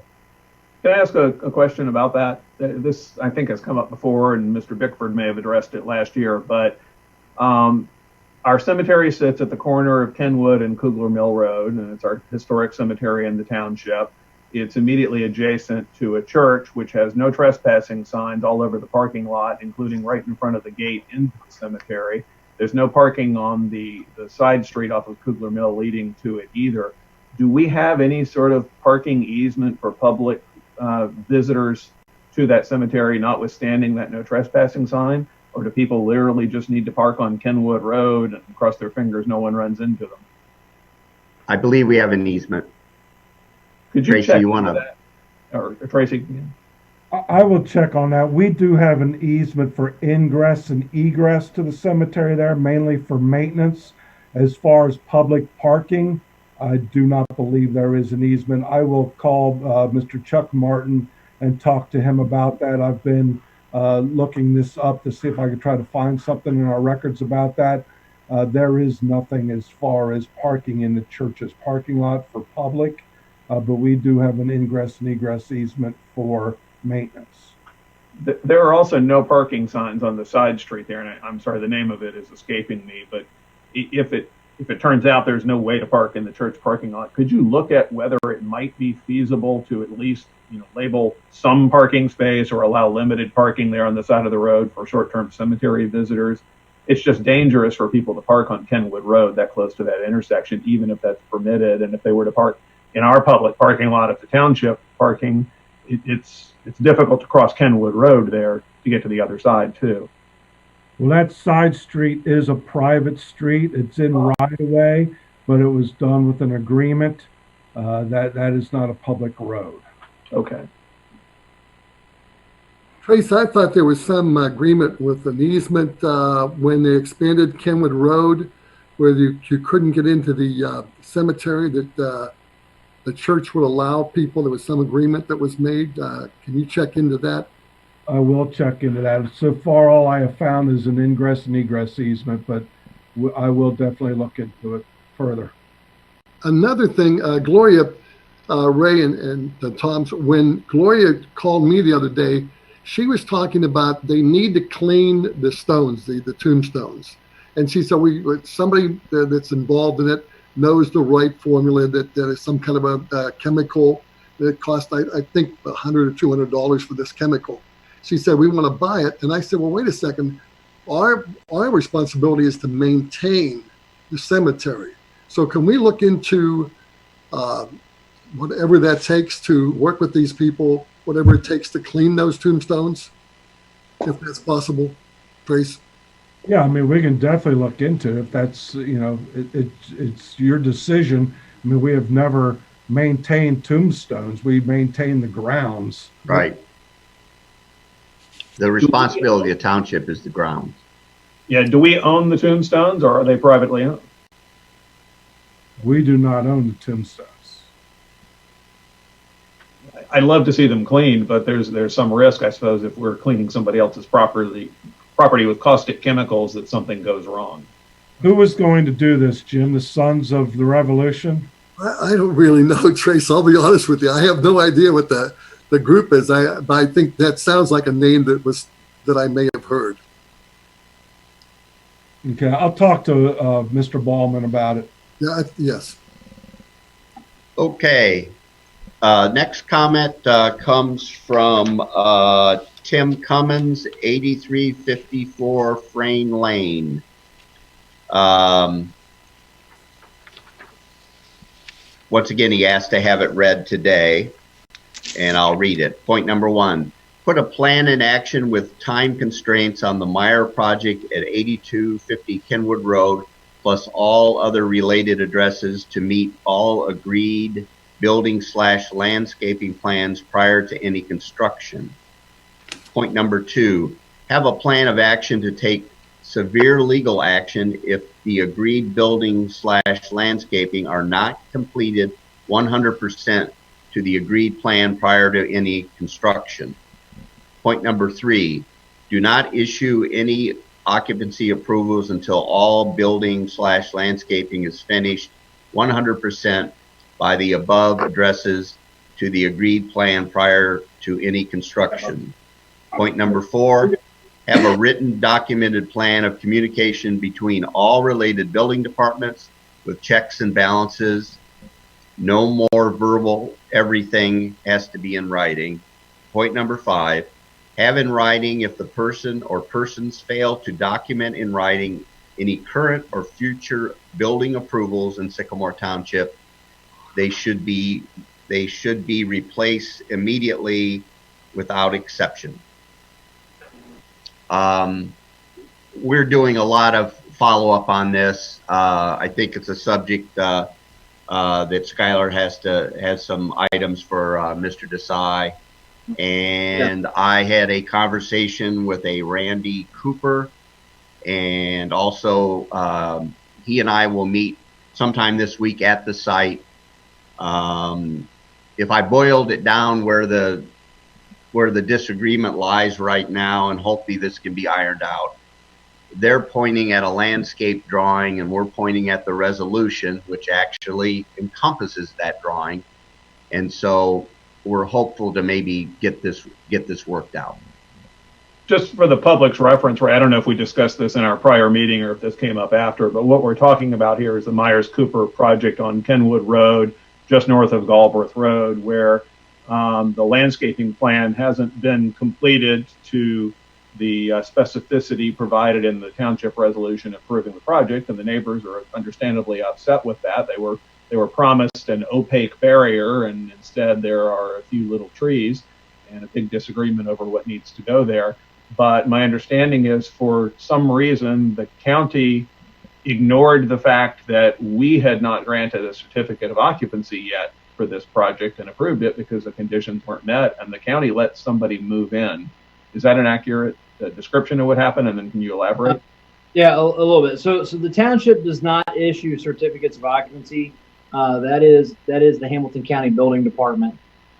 We do have a final zoning approval, which has not been given. It was my understanding that the certificate of occupancy would not be issued without, all of these boxes being checked. There's a different legal interpretation that the county has. They feel that they were obligated to issue the CO to the tenants because all of the pertinent building code items were met. So they're not going to hold up a CO because of our requirements. So at this point in time, my only recourse is just to not issue any more permits. So anything that's coming in for that site is currently on hold in my office, pending discussion with Mr. Desai. I can tell you that potentially there's one more tenant that could be issued a CO prior to them receiving zoning approval, but nothing else can go in there because there's nothing for the county to review. I'm not even approving sign permits at this point in time. Everything is on hold. We are continuing to work with the developer. They are supposed to have their landscapers out this week. So hopefully this becomes a moot issue that the site does meet their the conditions set forth by the trustees. But we'll have to wait and see what the landscapers do, and and also check that proper shielding was put in place. I was told that there was some shielding put up, so we'll have to check that at night. Other than that, this is an ongoing issue. When we talk about our relationship with Hamilton County in our zoning processes, I'm not going to rely on the county to hold up the CO in the future, but they are at least notifying me of their inspection schedule, so I know what's coming down the pipe now. So, we're certainly not going to rely on them for our enforcement. And that's one of the things that Deepak and I will have to discuss. Skylar, Can I just elaborate on that a little bit? Because I know Trustee James, being an attorney, probably has some specific legal questions going through his mind. So I do not agree with the county's interpretation. The zoning approval is absolutely required before they issue a CO. They are our agent. They are not our dictator. We have a contract with them to provide a specific service, but we maintain home rule, and we are ultimately, the buck stops with us. So I strongly disagree with their interpretation. I am happy that they are looking into the process to see what can be done to better coordinate between the two. But at the end of the day, I think we need to revisit our contract with the Hamilton County Building Department and specifically state in there what their obligations are in terms of waiting on our approvals. So that's something Skylar and I are going to discuss, Trustee James. But I just wanted to throw that out there that at the end of the day, I think we can take care of this by contract negotiation and get that specific process laid out so we don't have this again. The other thing I want to let everyone know, Ray and Skylar were very good about bringing this to my attention. Skylar actually has raised this with me, I want to say a couple months ago. So this is not the first time that we're addressing this issue. And so it was nice to have some familiarity with the project. I tend to be a very result-oriented individual. At this point in time, the owner of the property, the developer, appears to be cooperating with us, even though he has his CO. Skylar has had extensive discussions with him based on our conversations about what needs to be done to comply with the trustee resolution. And he does appear to still be willing to move forward with the discussions that have been going on leading up to his CO being issued. If at any point in time he changes his tune, and is not going to cooperate, at that point we would look at enforcement action. So I don't want the board to feel like we somehow got duped. We still have the ability to make sure that resolution is enforced, and we will if we need to go the legal route. But again, being result oriented, at this point in time, he's working with Skylar, he's working with the township, and so hopefully we can take the position of no harm, no foul when everything's said and done. Thank you. Skylar, one quick question. Did the fire department sign off on this? So there is a temporary CO on the entire shell of the building. I believe the fire department did review that. They did review the one tenant that received the CO. Again, our fire inspector is just one of multiple boxes that have to be checked. So, he didn't feel that he had to hold up his inspection for any reason. So yes, he did approve it. It does meet building code. It does meet fire code. It's just they have not received their final zoning approval. Work? Okay. And also we've had internal discussions. We're going to have a little better communication between the zoning and the fire inspections so that everybody's on the same page. And the county is sending their inspection schedule to us every morning, and everybody's getting it that needs to see it. So hopefully this thing will be worked out. The last thing I have on my list is we're going to meet in person on Thursday, or at least that was the plan from last meeting. What we plan to do for the JED meeting is spread everybody out. We're going to ask them to stay out of the building until their assigned time. As you know, those JED meetings go very quickly, and we're going to ask them to do that. We will clean the surfaces between these short meetings. And so I think that will run just fine. I did have one board member from one of the JEDs who expressed that she would be uncomfortable unless everybody was required to wear masks. She asked me if people are required to wear a mask, and I told her at this point, no, we have no such requirement. I haven't heard back from her since I told her that last night. No one else has expressed any concerns other than, do you have some protocol? And we do, as I just explained. The CIC portion that evening and the trustee meeting, once again, we plan to space everybody out.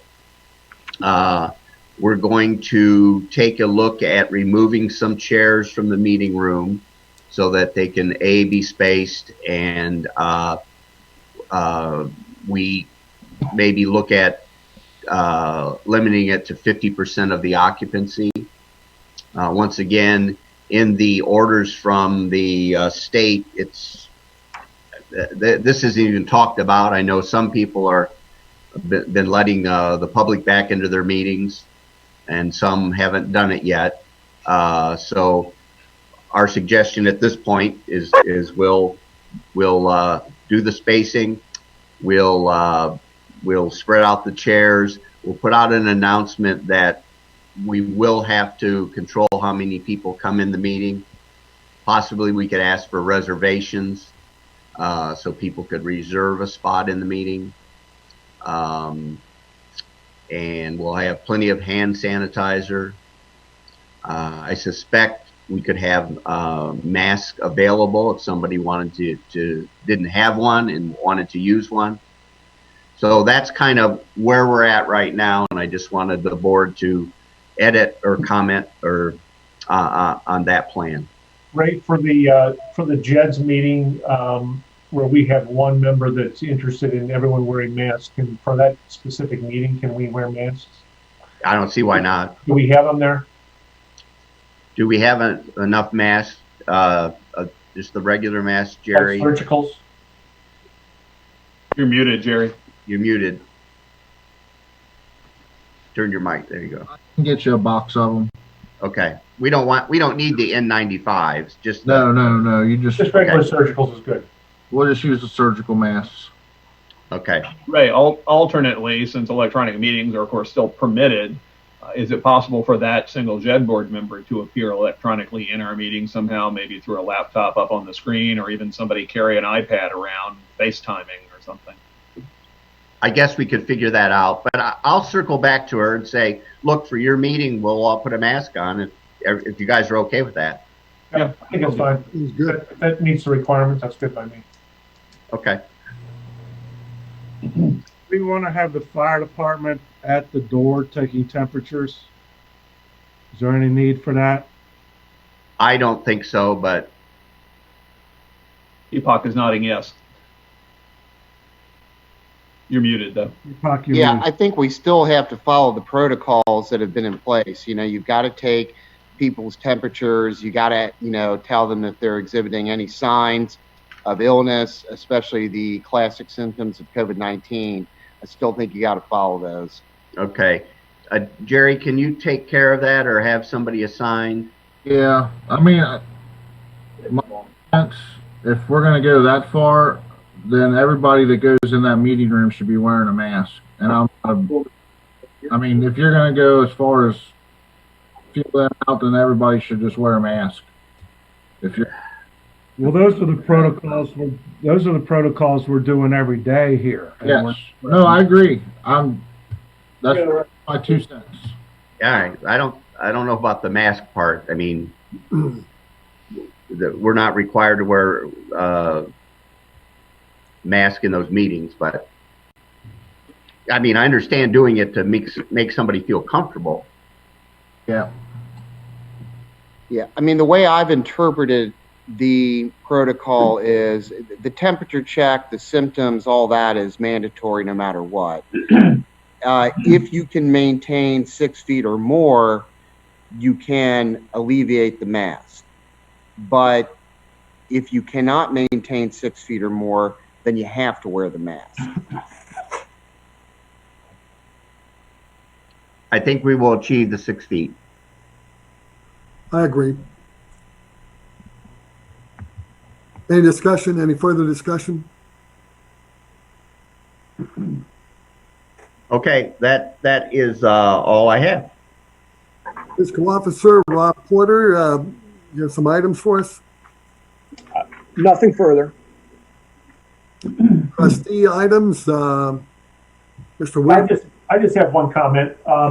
This weekend was a very interesting weekend. As a member of the board of the Hamilton County EMA Homeland Security, I was in constant communication with our director and the EOC as well as Captain Butler of the Hamilton County Sheriff's Department, monitoring the unrest and social media chatter to ensure that we had the necessary security in place. On Saturday, I received a call from one of the judges in the county who advised me that they were also hearing the same things that we were at the EOC regarding possible gatherings being scheduled in and around Kenwood by protesters. I want to thank Captain Butler for the excellent job he and his team did directing a great police presence in Kenwood on Saturday night, as well as the comprehensive backup plan he had in place in the event that trouble began. I was at the mall at 11 p.m. on Saturday night, and it was totally quiet. We hope that peace will continue. That's all I have. Mr. James? Yeah, I would add that I think each of the trustees Saturday night, after hearing that individually, went by the mall to check out the situation. I know I spoke with some of the Hamilton County officers who were there on duty, keeping an eye on things. Went by Sunday also to take a look and spoke with security there. Unfortunately, everything was quiet there. Madeira was another community that was told it might be targeted, and everything was quiet there too. It's a tough time for some people out there. We've got the situation downtown with peaceful protesters in Cincinnati, and then there are agitators there who are up to no good, who are breaking things too, and disrupting the message of those who are trying to peacefully protest. It's sad what happened with George Floyd. Unfortunately, the officer who committed the act, and it looks like his colleagues as well, are going to be punished for that. So the law is working. The law is there to work. It's terrible that it has to work here and that this happened in the first place, of course. But fortunately, we've been spared some of the violence here in Sycamore Township as to that. Let's hope that continues. So, thanks. And I'll go along with the Toms. I did also stop by on Saturday night, spoke with we had 3 police cars, 3 sheriff's cars, very nice presence, and thanked them for helping us out. And it was uneventful, thank God. And I did drive through Madeira because that was one of the targets that they were talking about, and there were about 6 cars in the Kroger parking lot, and that was about it. My only comment is that in talking to Mr. Porter is that hopefully, we've discussed this now, that you have a duty to cooperate with the trustees and especially our administrator, and let's move forward with this. Now the announcement changes the document shredding for residents is Saturday, June 20th. 10 a.m. to 2 p.m. Parking lot behind the Township Administration Building, 8540 Kenwood Road. And for scheduled meetings without changes, see the published calendar that is on our website. We're going to now go to an executive session. We're going to adjourn into executive session with the Law Director, Deepak Desai, to discuss the ongoing litigation as permitted by Ohio Revised Code Section 121.22. I'm invited into executive session, our administrator, Mr. Warwick. I'll join my fellow trustees, Mr. James, Mr. Weedman, also Skylar Miller, Tracy Cullums, and Rob Porter. Motion to approve. Well, we need a motion. We need a specific motion to go into executive session to discuss pending litigation. Motion to enter into executive session for the purpose of pending litigation. Thank you. Second. Okay. Mr. LaBarbera, Aye, yes. Mr. James, Aye. Mr. Weedman. Aye.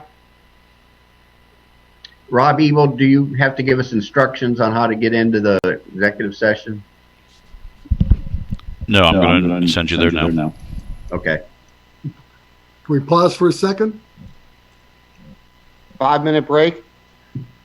Sure, that's fine. Yeah. 3-minute break, 5-minute break. Okay.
No, he's with Skylar. No, Rob Ebel. Catch up. Oh, I'm sorry. All good here, guys. Okay. Okay. Okay, we're now back in our regular workshop session. Mr. Porter, would you please call the roll? Mr. LaBarbera, Here. Mr. James, Here. Mr. Weedman, Present. Mr. James? All right. I move that we authorize our law director in the House of Browse case to prepare a full settlement agreement consistent with the term sheet entered into in the settlement negotiation and subject to final approval of the board. I'll second that. Mr. Porter? I'll Any have discussion. discussion? Is there any discussion on this? Yeah, there is. Look, I clearly understand that the insurance company apparently has the right to make this settlement, whether we decide to vote on it or not. I've listened to the argument from those in support of this agreement that it's going to cost us to take money through the court and we might lose. This was a case that both the attorneys, Butler and Solomon, had suggested that we had clearly stated we had a clear-cut case and an excellent case. The thing that concerns me the most is what precedent does this set when we have a business that doesn't follow the zoning resolution and sues us when we try to enforce it, only for us to settle the case and pay them to come into compliance. Every time we have another zoning challenge in our business district, if the business owner, including the one that we're getting ready to pay out, doesn't like the rules, all they have to do is violate them and then sue us, and we will pay them to follow the rules. Make no mistake about it, the mathematics of the legal system won today while principle failed miserably. And with the passage of this resolution, and for me, I'm sure, and for many other residents, this is a complete travesty. And that's all my comments. Let me join in. Litigation is expensive and it's unavoidable, and there are business decisions made sometimes to settle cases. But here, we're taking yes for an answer in settling. We are getting what the township set out to achieve when it commenced this suit years ago. We are ending the counterclaims against the township, frivolous as they may have been or not, and we are not out a dime of taxpayer money. From this point forward, the insurance company is paying the cost of the settlement. We are not paying any township funds out on this, and we are stopping the hemorrhaging of legal fees from the township in prosecuting our own case. The insurance company has been paying the fees for the defense of the other one as well. So this is a win for the township, even though it's frustrating to pay out any money as part of a zoning enforcement matter. Fortunately, it is being covered by our insurance. The taxpayers are not paying a dime here. I might just add that we currently have, I believe we currently have legal fees in excess of $20,000 on this case, and I believe Scott Solomon told me that they have attorney's fees at he believed it was at $22,000. So we actually we do have money in this case, and B, the fact that I don't know how this may affect our insurance going forward. The fact that we've got another $30,000 claim. I don't know that anybody can really say that whether it will go up or not, but it has the potential to go up, and that will cost us additional money as well. So all I'm doing is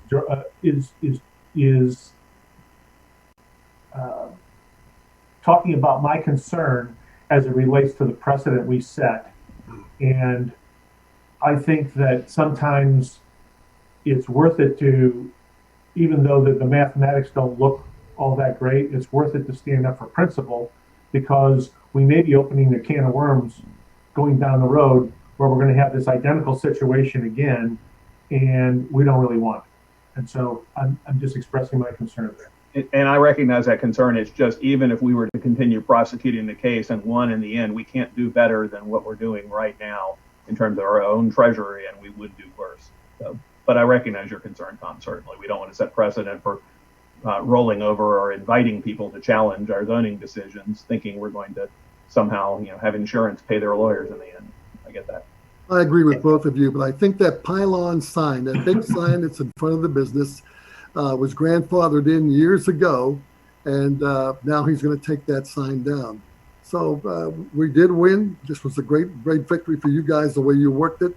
Mr. Desai, Tom, James, Ray Warwick, and I thank you for that. And Tom, I did talk to the insurance broker about this claim and this 30,000 and what it would do to our rates when we renew. And his quick answer was based on our loss use ratio over time, we're still in fairly good shape, and he didn't think it would be too adverse.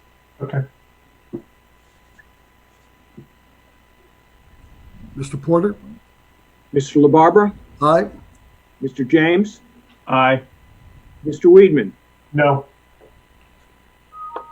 It is now 11:50. Do we have a motion to adjourn our Motion to adjourn? Second. Thank you very much for staying with us. Can we have a voice vote? Mr. All those in favor? Aye. Aye.